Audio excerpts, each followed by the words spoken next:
Once you get to New York.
It's good enough. Okay, welcome everyone to the war episode of our class. And my wife said, I don't know what Ari's going to do if there's a siren. My wife said, what are you going to do if there's a siren? I said, look at this wall. Is this wall going to collapse? She's like, never mind. So, what can I say? It's a war going on. It's frustrating for me and for everybody that I see. And what's most frustrating about it is the lack of responsibility and negligence that it seems to be on behalf of the military and intelligence, and that so many people could be murdered. It's just shocking, and it's hard to grasp. I hope when we meet next week, things will look very different in a good and positive way. But those people that were murdered, they're not coming back into those physical bodies in this world. And Hashem should avenge their deaths and comfort their families, B'ezrat Hashem. So we're going to start, I had a little time on Sukkot, Baruch Hashem. I should say Shalom Aleichem to everyone. Welcome to everyone that's watching. Bradley and Mat Esther and Zahava and Rachel and Yael, if she's watching. And my mother is now in London on one of her mega trips. I don't even know where. I'd have to look at her itinerary. And so I had some time to prepare for the lesson on Sukkot, and I decided we're going to start on the first lesson, Likutey Moharan Torah Aleph. Torah Aleph in part 1. From Jerusalem. Yael would rather be where Bonnie is. Okay, still in Jerusalem. So we're going to learn Torah Aleph. And Torah Aleph is, you'll see it's going to be a little complicated. It's actually not so long. And what are the themes in Torah Aleph? It's understanding, trying to grasp what's going on in your life and what's going on in the world, which I wanted to learn this before there was a war, and it's relevant then and relevant now as well. So he starts off, this is Chelik Rishon, this is the first part of the Likutey Moharan. Be'ezrat Eliyon Asher Shamayim Ve'aretz Kana. This is like the introduction to the benediction in the beginning of the Likutey Moharan. V'natan Torato b'midbar matana. So I'll just read it in English. Let me open it up quickly.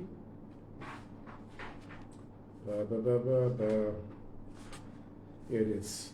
With the help of the exalted God, possessor of heaven and earth, He gave us His Torah from the wilderness to Matana. We'll begin to print revelations wonderful and awesome of the stories of Rabba Bar Chana. In this marriage, when we ascend to Zion with song to the city of King David and Camp. So, I was preparing for this class. I was saying arios on the trains quite a lot today. It was pretty amazing. I need to go to Haifa and back. And I got a Chofshi Yomi.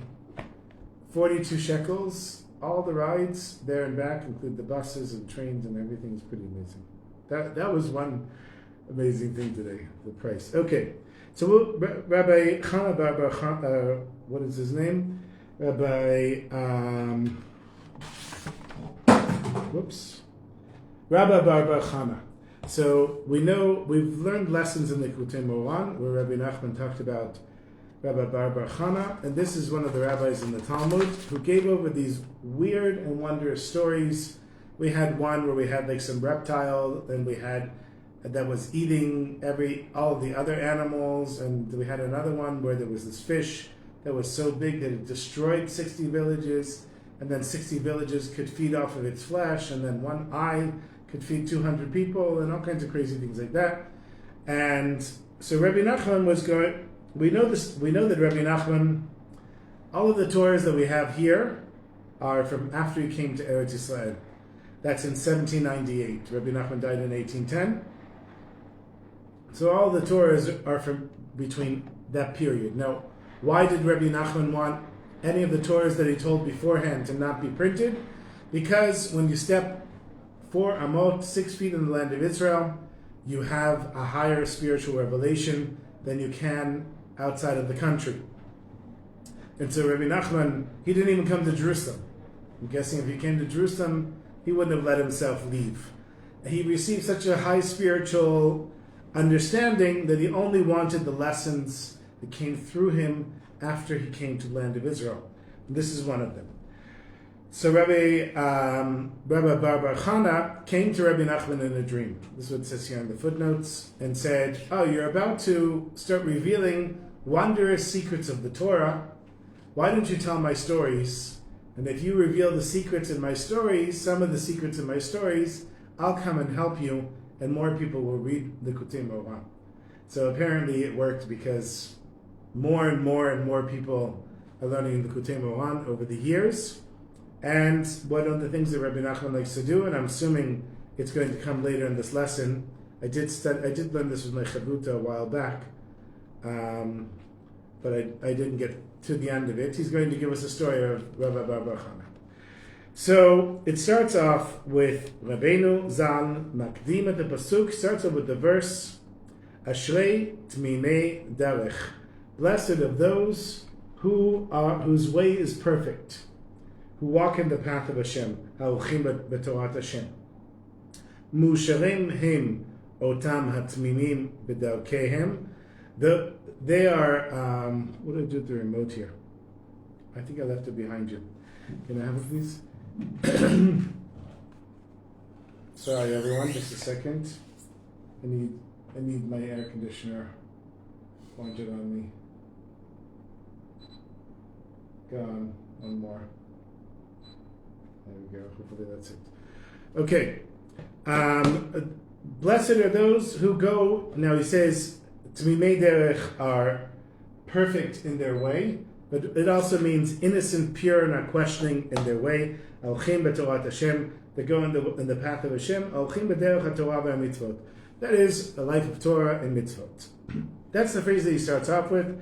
Ashrei tmimei derech alchim b'torat Hashem, from Tehillim. Kuf Yud Tet.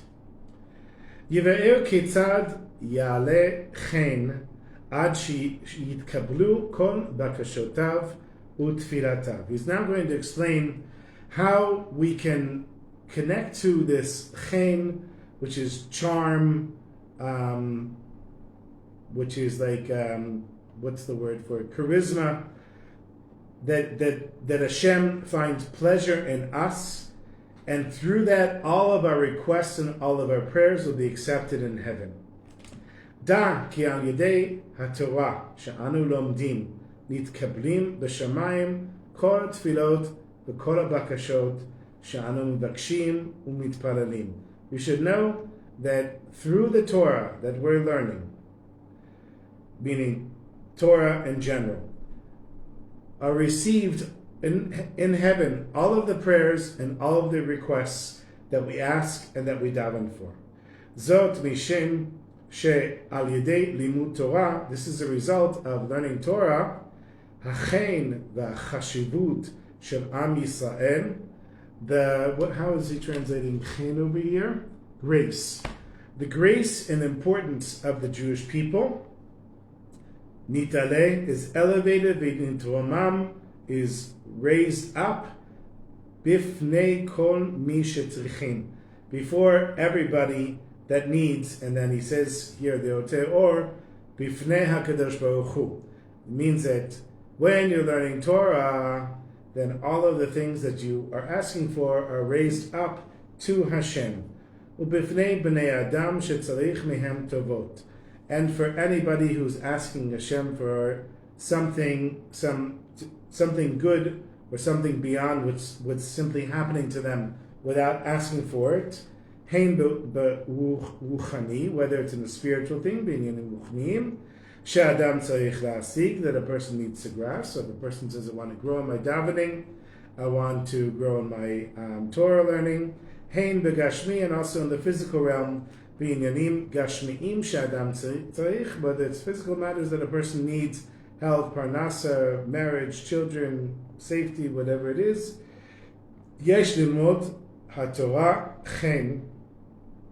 A person has to learn the Torah with this type of chen, which is going to explain grace. He's going to explain sheyitkablu bakashotav etzel HaKadosh Baruch Hu, that a person's request should be accepted by Hashem, v'chein etzel b'nei Adam, and then also by people. So there's a note here. The note's also in English, but the note in Hebrew is longer than the one in English. Od limadnu morenu v'rabenu hagaon Reb Avram. What is his name? Steinhertz. So that's interesting. Reb Nachman, I guess it must have been related to Reb Nachman in his memoirs. B'inyan Gilui Torah Zot, regarding revelation of what is the background behind this Torah. This is what he said. Inyan hamatchil ashrei tmimei derech, regarding the topic that starts off with blessed are those who are straight or perfect in their way. Nivna an dibur ha'admon she'amar, was built upon the words that the Rebbe said by saying, Ma yesh lo le'adam la'asot. What can a person do in this world? Davening o learning un davening. Litpalel v'nelmod v'litpalel. To daven and learn and daven. So the Yiddish is the same as at least the Jewish English that we use. What is it? So Rebbe Nachman is saying, what can a person do in this world? You daven, you learn, and you daven. And that's basically what you do in this world. And then from Sichot Torah it says, Sheba echad lefanav od med vedivke bekov lana. So that's where, however you say that, the name of the town there, I can't even say it, Devka. That's where Rebbe Nachman was living before he moved to Uman. He lived there for about 10 years. And so there was somebody who came to the Rebbe Nachman there, and asked him a question. The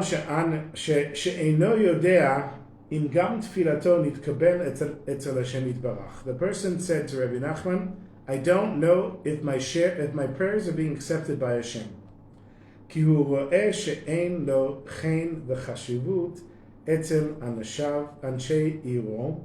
Because he sees that he's not considered, he doesn't have any grace or importance in front of or around the people that are the important people in town. So basically, In modern day terms, we would say he's a loser and he doesn't understand why. B'ma she'ma'arich tfilato. So why should he daven more if it's not helping him? Because he wanted to be respected in the community. Amar lo Admo Zal, the Rebbe Nachman of blessed memory said, Sheyir'eh techef echar tfilato sheyilmod eze limud mishnayot o gemara. That immediately after finishing davening in the morning, this person should learn some mishnayot or a little gemara or mashe yilmod, or whatever the person likes to learn. Sheyeh muftach sheyitkabel tfilato. And as a result, if the person does some learning right after davening, he can be certain that his prayers will be accepted. V'yeh chen v'chashivut etzel elokim ve'anashim. And then the person will have grace and importance in front of Hashem, and also in front of all the people in his town that he wanted them to pay attention to him. And then after a delay of time, ba'od pam bekovlana, the person came again with a request to L'Admo Zal, to Rebbe Nachman, she'eino yachol b'sichlo levarer berur gamor minimudo. The person is not able to completely grasp the learning that he's doing. She'ya'ir lo la'avodato yitbarach shemo kashemesh. That he should be able to serve Hashem like it be clear like the sun. Torah hakadosha nikret shemesh, because the Torah is called the sun. So the person is basically saying, I'm learning, I'm not understanding what I'm learning, and the Torah is supposed to be like a bright light that's coming and shining into my life and shining into my heart, and bringing all this light, and for me, it's just a dark cloud. Analo Rabbeinu Zal, Rebbe Nachman of blessed memory, answered, Halavai sheta'ir lecha mikodem an kol panim kamo halevana. It should only be that it should light up for you in the beginning, like the moon is lit up from the sun. V'achar kach ya'ir lecha kamo hashemesh.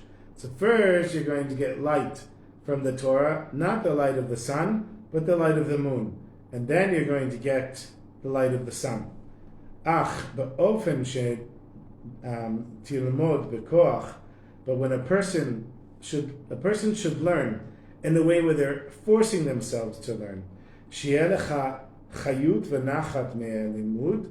That you should then eventually get to the point where you get vitality and pleasure from your learning. Vayikar b'tmimut la'achniya et ha'yetzer hara al yedei zeh.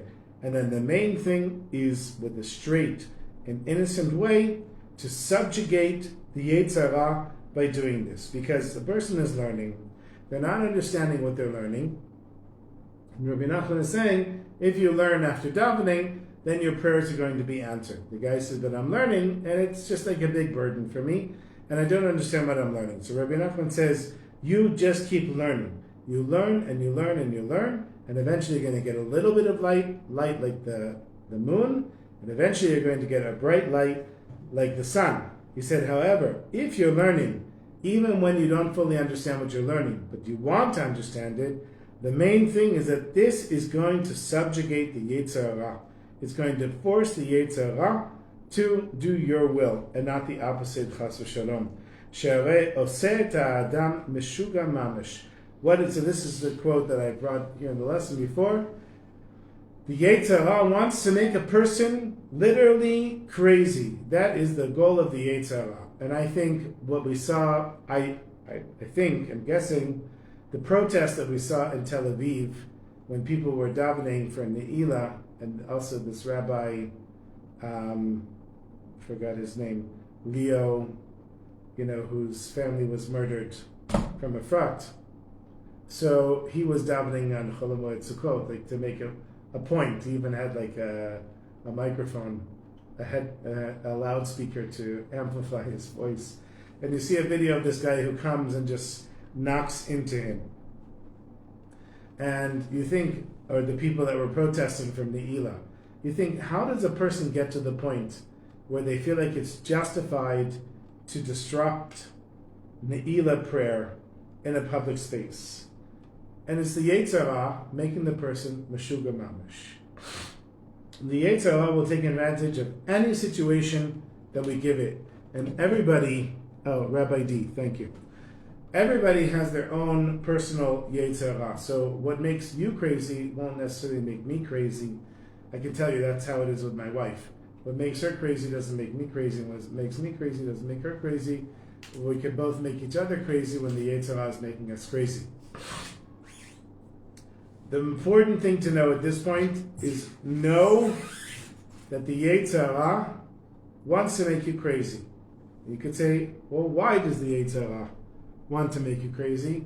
Because just like any person that's hungry will do anything in order to get food, the Yetzer Hara feeds off of you losing it. You lose it, the Yetzer Hara wins. That's how it works. Kizeh lumat zeh asa. Hashem made juxtaposing energies. We talked about it many times. That's how it works. Ubeichor ezezman, and then a certain amount of time passed. Ba'od pam leRabbeinu Zam. The same guy came back to Rebbe Nachman, b'simcha rabba, with a great deal of joy. V'siper lo she'etzot shenatan lo, and he told him that the advice that he gave to him, me'ir lo b'chon derachav, have lit up all of his paths of serving Hashem. V'achar kach kila admo et Torah azot. And after meeting this guy, Rebbe Nachman said, I have to give over this Torah, the Torah that we're going to learn. V'amar az, and that's when Rebbe Nachman said, Ma yesh la'adam la'asot ba'olam hazeh. What does a person have to do in this world? Davening, in learning, in davening. To daven, to learn, and to daven. Ad kan l'shono. That's what he said. Okay? So that's what we're giving you like a little taste of the beginning of the lesson. And I really should have dedicated the lesson at the beginning now. I'm thinking about it. First of all, to the memory of all the people that died, and also that Hashem send success to our soldiers and to the whole nation, and that we really wipe out our enemies this time. This time, I really hope they just go all the way. Okay. V'tama devar, and the reason for this, ki achshav begalut. Oh, so where are we? We were talking before about chen. And how did we get? Oh, that's interesting. Ki achshav v'avanotenu. We're missing a piece here. Chen begashmiyut. Okay. V'tama devar, and the reason for this, ki achshav begalut. And now that we're exiled, and even though we're living here in the land of Israel, we're also in a certain exile. Obviously, we're living in that now. Because of our many transgressions, our many iniquities.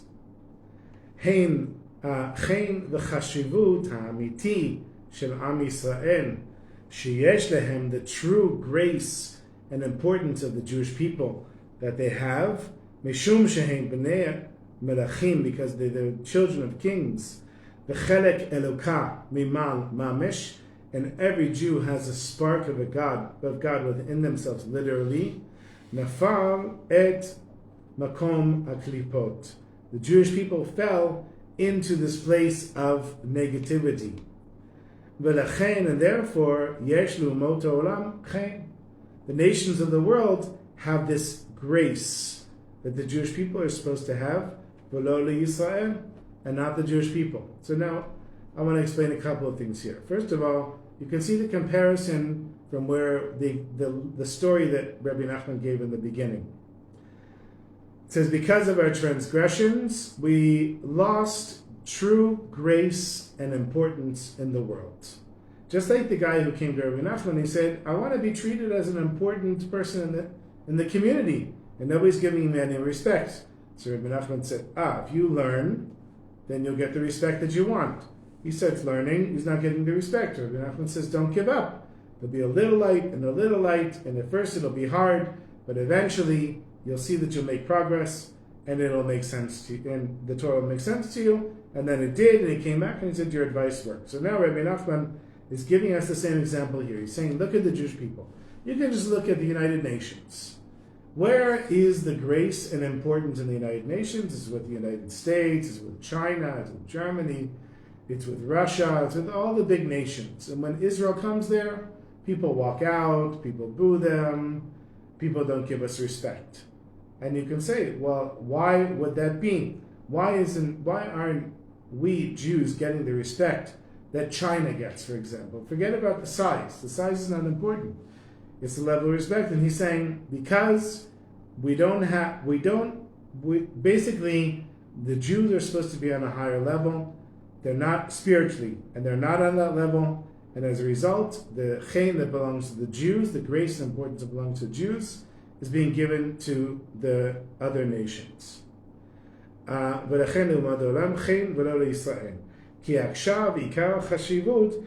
now the main importance, the chen and the grace, is with them, the nations of the world.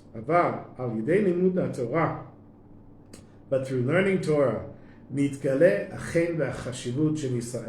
that's where we reveal the grace and importance of the Jewish people. By the Jewish people and by Hashem and by the nations of the world. And which reminds me of a person that I work with who, well, you know who he is because you worked for them once as well.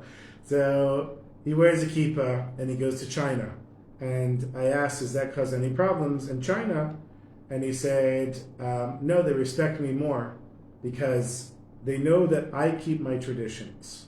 So this was one of the things that the Rebbe, the Likutey Rebbe, talked about a lot. He said after the 67 war, a lot of the generals wanted to give back land to the Arabs. And they figured if we give land to the Arabs, and we're experiencing right now what the Rebbe said. You give land to the Arabs, the theory was we give land to the Arabs, they'll give us respect and they'll live in peace with us. The Rebbe said no. The only respect that the Arabs will understand is when the Jews say this land is ours, it's given to us by God, and no one's giving it back to you. You gave it back to us. And we're not giving anything to anyone, not 1 inch. And the Rebbe said also not to give the Sinai away, even though the Sinai wasn't part of the biblical land of Israel by any means. The Rebbe was very adamant about not giving land to the Arabs. And he said, you want them to respect us? That's the only way. Well, it reminds me, it's a good thing I have my finger here, it reminds me of this crazy story that I heard yesterday. So I daven in Batzeran. It's basically a satellite of Mea Shearim. And I couldn't believe it. There were guys there, like some of the older guys, they don't listen to the news, they don't even know what's going on. I don't know if it's true or not, but it seemed like it. So they're asking me, no, what did you read on your phone? So I started telling them. And this one guy, he said, he mentioned the names of the rabbi. Was it Auerbach? I don't remember. One was the Rav of Yerushalayim, and the other was some other big rabbi. This was something like, he said, probably 100 years ago. So the two of them wanted to go from Jerusalem to Meron. And they hired an Arab taxi driver, and they agreed on a price. And they're driving, and they get to Shechem, and the driver Nablus, the driver stops, and he's they're in an Arab town now, and the driver says, I want more money. And they said, what do you mean you want more money? We agreed on a certain amount of money. The guy said, I want more money, or I'm taking you into there, and they'll take care of you. So it wasn't the rabbi that was the rabbi of Jerusalem, it was this other big rabbi whose name I don't remember. He said he leaned over into the front of the car and slapped the Arab twice in the face, really hard. The other rabbi looks at him. He says, what are you doing? What is that? Jews don't slap people like that. And the rabbi said, I wasn't slapping him. I was talking with him very firmly. And then the guy said, and the driver continued driving to Meron for the price that they agreed on. Now this was 100 years ago. We have rabbis that are telling us, you don't give land to Arabs, you don't sign agreements with Arabs. And they've been saying it for 100 years, and now unfortunately we're living the results of people not listening to that. And that's kind of what Rebbe Nachman is saying here in this lesson. He's saying, we want to be respected amongst God and people. We have to do what the Torah says. One of the things that the Torah says is, you don't negotiate with the foreign inhabitants of the land of Israel. You kick them out. And you don't give away any of the land of Israel as well. And it's a hard thing for us to grasp. I grew up in a very liberal home. And I remember being in high school when the teacher in high school said, okay, you all are old enough to vote now. Everyone fill out, do you want to be a Democrat or a Republican? I think there was one kid that was a total outcast in the school, and he was a Republican. Everyone was, of course, a Democrat. I'm still a registered Democrat. The Democrats helped me to vote for Trump at the last election. They contacted me, Democrats abroad. And to think that, and also I moved here, I was studying Islamic studies, I was studying Arabic, I was traveling to Nablus, I was traveling to Ramallah, I was reading newspapers in Arabic, I was very into this whole thing. I was religious, but I was very, very left-wing. And it was really hard for me to grasp this idea. The rabbis. I'm like, the rabbis don't know anything. I'm the one who studies the region. I'm the one who knows how to speak Palestinian Arabic. What do those rabbis know? But it turns out the rabbis knew, and the rabbis were right. And those of us that believed in peace with the Palestinians were proven wrong. It took me till 2005 or 2000 to change my mind. And this is what Rebbe Nachman is talking about. So the lesson for us, like in our lives, we want to achieve the things that we want to achieve. We want to be respected. We want to have what we ask for from Hashem. So we have to follow in the path of Hashem with innocence and honesty in a way where we don't have to question things like this. If Hashem says you don't give the land back to the Arabs, we don't have to think about it. We just know that we don't. So now I think, at least right now, today, you probably couldn't find almost anyone in the whole country that would think that the army should not go into Gaza and destroy what's there. That might change over the next week, but right now that's how it is. And this is what Rebbe Nachman is saying. You follow the straight path, you'll get Hashem and the nations of the world. Ki Torah nikret, because the Torah is called in Mishlei, Ayelet Ahovim v'Yalat Chen. So this is what is it called here? Where's the translation? Graceful gazelle and bestows grace. So these are names that you'll hear girls given.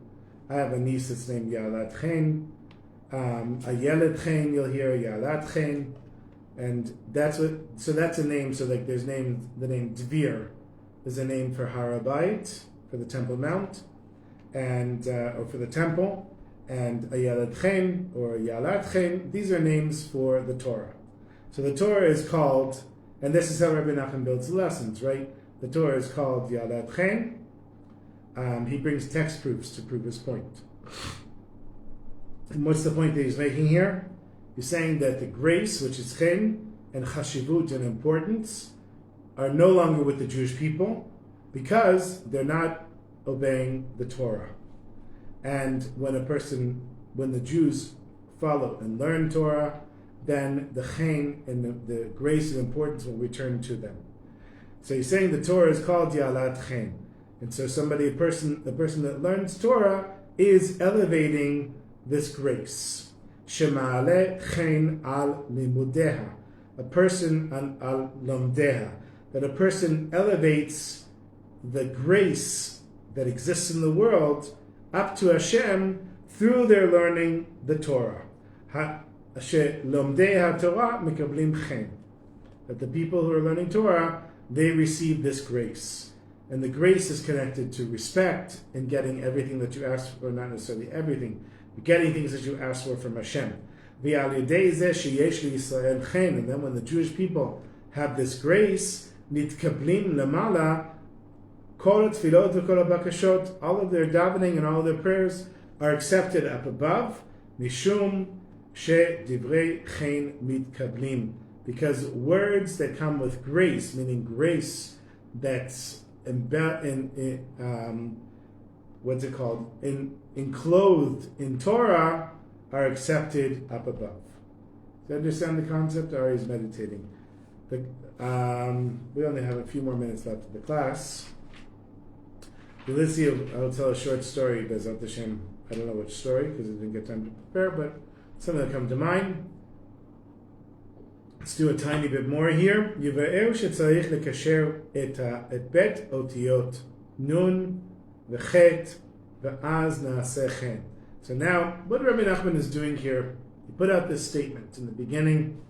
He said, those who follow in the straight path and the pure path, their prayers are accepted. And now he's adding these text proofs to prove his point. And he's going to kind of layer these on before he gets into the meatier part of the lesson. So here he's saying that what are the words chen, chet, and nun? They're connected to the Jewish people and learning the Torah. Ki Isha Yisraeli, that's one of the names that Rebbe Nachman calls a Jew. The Israeli dude, Isha Yisraeli. Tzarich tamid listaken be'asechel shem kol davar. A person who's wants to really be like a Jew that works on themselves needs to look at here they call it the wisdom in inner intelligence. The inner intelligence of everything. Ki b'chol davar gashmi, because in every physical thing, sheyeshno ba'olam, that there is in the world, tamun bo sechem v'chochma. Every physical thing in the world has wisdom and knowledge built into it. So let's take a physical thing. Here's a physical thing. This is the pick for the guitar. First of all, we have the plastic, which, if somebody understands how plastic is made, knows the chemical content in here, you're able to measure it. It has these little ridges on it so that it's easier to hold.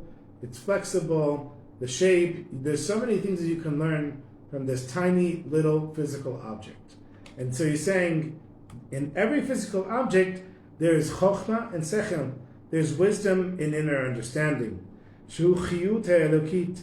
And what is this? This is coming from the vitality of Hashem. What is giving us the material to create this object is coming from Hashem, meaning the world of Hashem. Hamechayeh u'mekayem et oto, which causes it to exist.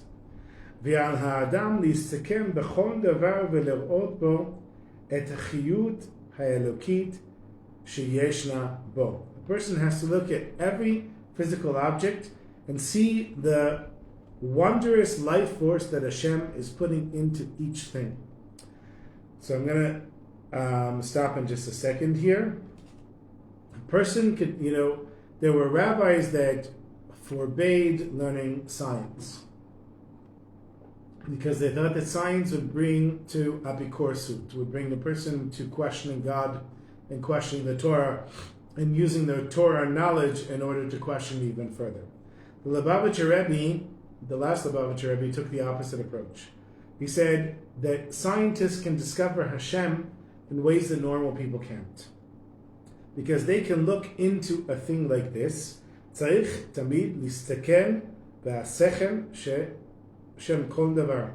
I'm quoting the words of Rebbe Nachman here. You have to look into every physical object and see the godly wisdom that's in each thing.